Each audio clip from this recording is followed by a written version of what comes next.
Thrall. Episode 1. The Man in the Silver Sedan.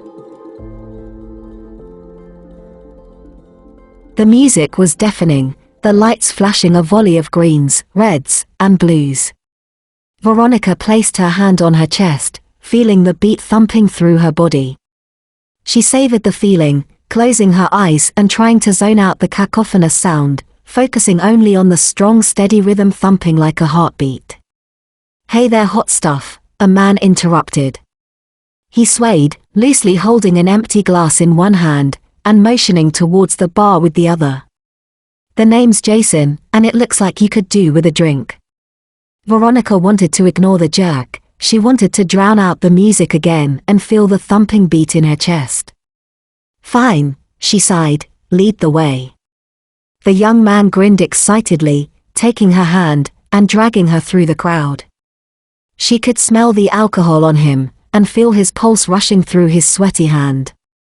It was far from ideal, but she had to start somewhere, and he was as good as any. The full moon hung high, illuminating the otherwise dank alleyway in dazzling silver light. The back door of the club was shoved open, and Jason stumbled out.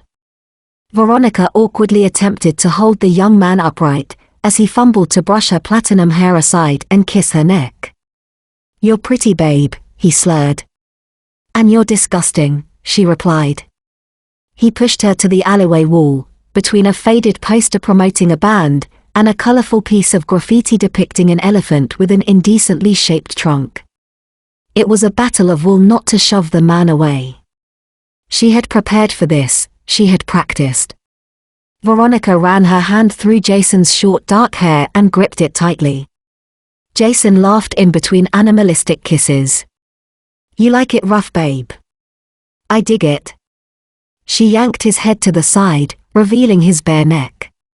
He screamed, looking up at Veronica's bestial eyes and long needle-like fangs. Henry's alarm sirened. The tired man rose like the dead from the warm comfort of his bed. With bags under his eyes, he shuffled to the bench and popped 2 iron tablets, swallowing without water. His feet dragged on the way to the fridge where he took a slice of cold lamb roast and mindlessly started eating. The sun had not yet risen, but the morning birds already assaulted his ears with their obnoxiously cheerful song. He closed the blackout blinds and slowly moved to the second bedroom. "So, any luck last night?" The slice of roast hit the floor as he flicked the switch and cast light upon the vacant room. "Veronica! Veronica! Where are you?" He ran from the room, his eyes now wide, and his heart racing. Thump, thump, thump, he heard the sound at the front door and cursed himself for not noticing it before. He threw open the bolt and yanked the door open. Veronica fell backwards, her body no longer supported by the once locked door. Her face was sickly pale, and her long platinum hair fell in a mess across her face. "What are you doing?" Henry shouted. "The sun is almost up, you need to get inside." Veronica whimpered, trying to lift her hand to reach Henry's face. "I couldn't. So hungry." He was so scared. "Couldn't do it." He grasped her outstretched arm and dragged her unceremoniously across the threshold, kicking the door shut behind him. I know. "It's okay," he said, dropping down next to the frail-looking girl, and cradling her in his arms. "It's okay. I'm here now. You are safe." He tugged at the collar of his nightshirt, exposing his neck. Gently he guided her head and closed his eyes. The sharp pain shot up into the base of his skull, followed by the familiar soothing warmth. "Everything is okay. Everything is okay," he repeated, stroking her hair until the world became a hazy tunnel and darkness consumed him. Henry woke up on the couch. A blanket had been tucked around him and a small note sat on the coffee table. With a sigh he moved to the kitchen, one hand on his spinning head, the other picking up the note. "I'm sorry," was printed in bold letters. The kitchen had been cleaned and the smell of another roast drifted from the slow cooker. A cup of coffee was waiting for him on the kitchen bench with a second note, "I'm really sorry." Henry smiled as he raised the mug to his lips, grimacing at the cold liquid. "Shoot. How long was I out?" In a rush, he grabbed another cold slice of roast, hurriedly dressing himself with the slice of meat pinned between his teeth. He returned to Veronica's room, this time finding her tucked into the sheets, a peaceful smile on her face. He kissed her ice-cold lips before venturing outside. The light hit him like a hammer as he transitioned from the blacked-out house into the morning sun. Sliding into the driver's seat of the blocky old red hatchback, Henry swiveled the rearview mirror side to side in order to gain a full sweep of the surrounding street. The old lady across the street, Mrs. Dobson, was hobbling out to check her mailbox with her swarm of yappy dogs at her heels. Down the street was parked a silver sedan, the man behind the wheel struggling to read a large fold-out map. Henry shook his head, readjusting the mirror before pulling out of the driveway. "You're late," a red-haired woman snapped as soon as Henry entered the shop. "Sorry, Kara." "Don't be sorry, be on time." Kara was a short woman in her late 40s, with intense green eyes, and strands of silver messed through her copper mane. "It won't happen again, I promise." He rushed past, quickly changing into his uniform, the words "Argos Home Security" stitched in bright orange on the blue shirt. Don't make promises you can't keep. Caring for someone can be taxing. She handed Henry a coffee, standing on her tiptoes to better look into his eyes. "You look terrible. I assume your girlfriend had another bad night." He sipped the hot drink. "Yeah. Not the best."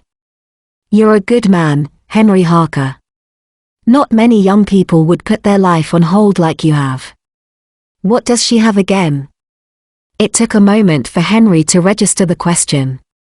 "Oh, leukemia." He didn't turn to face her, and Kara took it as a sign that he did not wish to discuss the subject further. The day was slow, with long spans of time between customers entering the store. Henry rested on the counter, his eyes focused on his phone.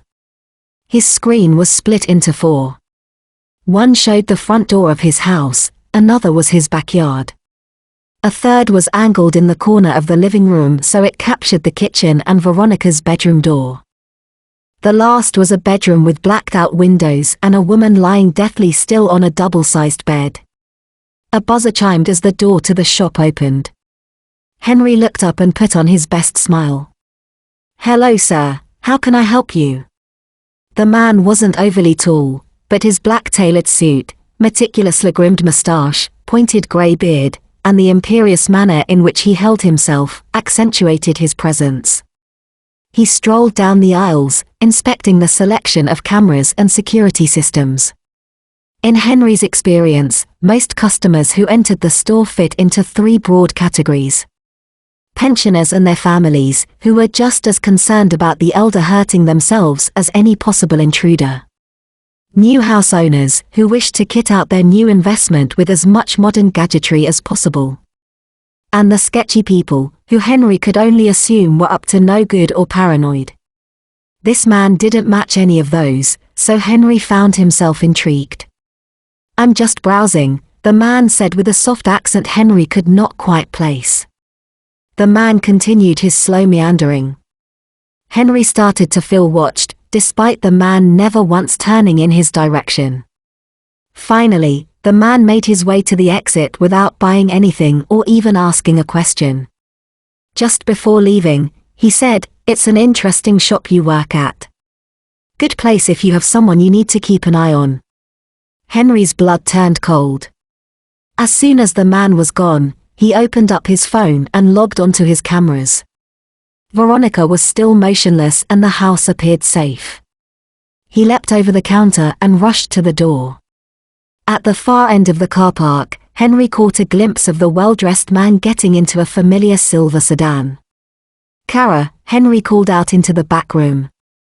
"I just got a call from Veronica. I need to go." The little red car revved angrily as Henry floored it.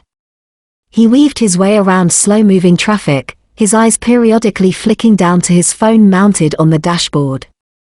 The 4 cameras showed no movement, but he couldn't stop his heart from racing. Wheels screeched as the hatchback skidded into the driveway. Henry leapt out of the car and rushed through the door. It was quiet, the still darkness scented with the aroma of slow-cooking red meat. After checking Veronica was safe and the security systems hadn't been tampered with, Henry pulled out his bedside table and removed the false bottom. He retrieved the handgun Veronica's father had given him, ejected the clip, and took the unopened box of bullets. It felt heavy in his hands, each round slotted into the magazine adding to the weight of responsibility. He sat on the floor, the pistol in his right hand, his left hand stretched up, his fingers entwined with Veronica's. When Henry woke, his left hand closed around empty sheets. He leapt to his feet, scrambling for the gun which had fallen under the bedside table. Thrusting the gun out before him, he charged out of the bedroom. Veronica screamed, her eyes turning into bestial slits, her hands turning to elongated claws, and her teeth forming into long needle-like fangs. The terrifying visage faded, Veronica's face a mix of concern and disappointment. "Why do you have a gun? You made me drop the veggies." Henry stepped back, trying to calm his rapidly thumping heart. "Relax," Veronica said, kneeling down to pick up the steamed carrots and broccoli she had dropped. The table was set with a single plate and cutlery, a generous serving of roast beef, fried liver, steamed vegetables, and kale. The platinum-haired girl sat across the table, cradling her chin as she waited. Henry smiled, placing the gun on the table as he took his own seat, and picked up his cutlery. "So, what's with the gun?" Veronica inquired, with a childlike spark of curiosity. It was hard for Henry to look at her sometimes. She hadn't aged a day, still looking exactly how he remembered her from when they were both 17. He, on the other hand, felt like he had aged a century in the last 3 years. "I thought I heard something." "I'm fine. No one is going to hurt me." She playfully flicked her wrist, her nails sharpening into long talons. "See, I can take care of myself." "Like you did last night," he said with the hint of a playful smile. "Shut up and eat. I have a long night of movies planned." She returned her hand and leaned in, watching Henry's every mouthful with intense longing. Henry reclined across the couch, Veronica curled against him, pulling his arms around her like a comforting blanket. "This movie is ridiculous," he said. "Sure, don't ruin it." "Ruin? What is there to ruin?" "He is a vampire, she is an idiot," and they stare blankly at each other for, he reached over her for the controller, 2 hours. "My God, this goes for 2 hours. Stop being such a baby. Just focus on the love, dedication, and the action scenes. Whatever you say. Move over, I'm getting snacks." Henry playfully shoved Veronica to the side. She whimpered and looked up at him with an exaggerated sad face, as if him standing up was the most painful thing anyone had ever done to her. He poked his tongue out before leaning down and kissing her forehead. He picked up the pistol from the table and headed to the kitchen. He retrieved a large bowl from the cupboard and filled it with corn chips before pressing hard on a loose panel on the side of the bench. The panel came free, revealing a bar fridge. Henry knelt down and checked the thermostat. The digital screen flashed 4 degrees Celsius. He nodded in satisfaction before opening the door and pulling out a bag of red liquid. A sound from outside spun him around, the gun tight in his hand. "Henry. I'm hungry," Veronica called from the couch. After checking the cameras, Henry returned with the snacks. "I'm sorry, but I need to go out." "Go out? Where? Why?" "It's movie night." He smiled, unable to completely hide the fear in his eyes. "What's happened?" Veronica said, the playful whine dropping from her voice. "Hopefully nothing," he muttered, taking the gun and holding it out to her, handle first. Take this and keep the doors locked. You're scaring me, Henry. What is going on? Henry kissed her on the forehead before taking his coat and keys. I need to get some things from work and I don't feel comfortable doing it when you are asleep. So you're leaving me now instead? Henry. Henry, she screamed, but he had gone. The silence of the midnight streets was broken by a high-pitched roar, as the little red car sped through the night. Henry's phone slid around the passenger side seat, the screen alight with the security feeds showing Veronica at home, pacing anxiously, the gun in one hand, the TV remote in the other. The car park out front of Argos Home Security was empty as Henry entered, swinging the hatchback in long ways over 3 parks.